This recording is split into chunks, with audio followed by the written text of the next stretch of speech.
आणि विधानसभेच्या निवडणुकीच्या वेळी त्यांनी बंडखोरी केली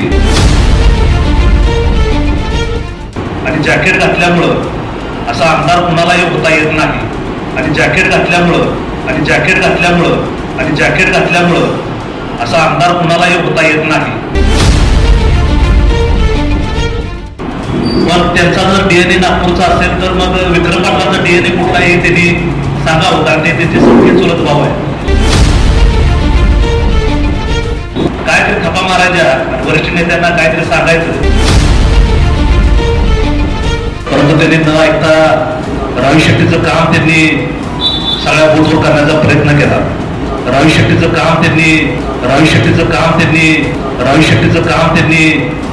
सगळ्या बूथवर करण्याचा प्रयत्न केला.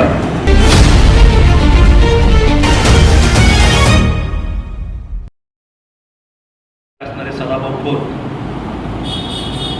यांनी मिळून विकास आघाडीचे आनंदराव पवार, विक्रम पाटील यांच्यासारखे ज्येष्ठ नेते असून सुद्धा निशिकांत दादांना उमेदवारी देण्याचं तिथं काम आम्ही सगळ्यांनी केलं आणि त्यानंतर प्रामाणिकपणे विक्रम भाऊ असतील, आनंदराव बाबू असतील, त्यांनी त्यांचं प्रामाणिक काम केलं.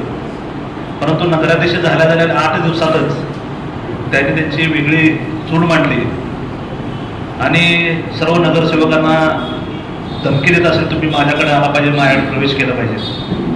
त्यावेळेपासून हा असंतोष वाढत गेला आणि विधानसभेच्या निवडणुकीच्या वेळी त्यांनी बंडखोरी केली आणि नंतरच्या काळात देखील आम्ही लोकसभेच्या निवडणुकीच्या वेळी त्यांच्याबरोबर बसून आपण एकमतानं काम करूया, कारण लोकसभेला त्याबरोबर विधानसभेला देखील एकत्र मताची विभागणी होऊ नये असा आम्ही त्यांना सल्ला तिथं त्यावेळी दिला होता.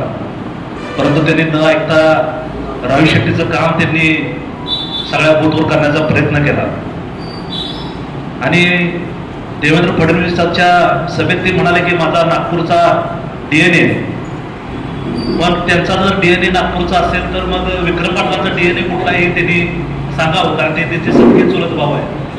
पण त्यांचा डीएनए कुठला, काहीतरी थपा मारायच्या आणि वरिष्ठ नेत्यांना काहीतरी सांगायचं आणि आपलं महत्व वाढवून आणि जॅकेट घातल्यामुळं असा आमदार कुणालाही होता येत नाही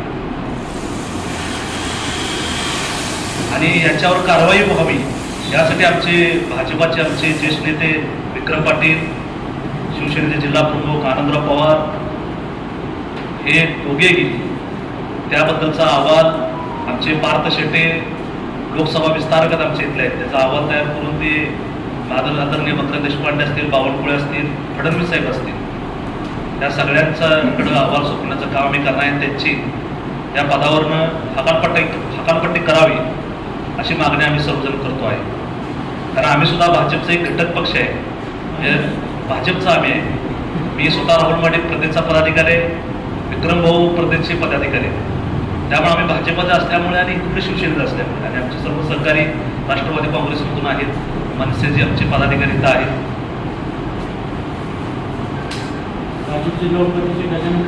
गजानन पल्ले आहेत, आमच्या आष्टाचे लोकशाही आघाडीचे अध्यक्ष अमोल पडकर इथं आहे, त्यांनी देखील प्रामाणिकपणे तिथं काम केलं.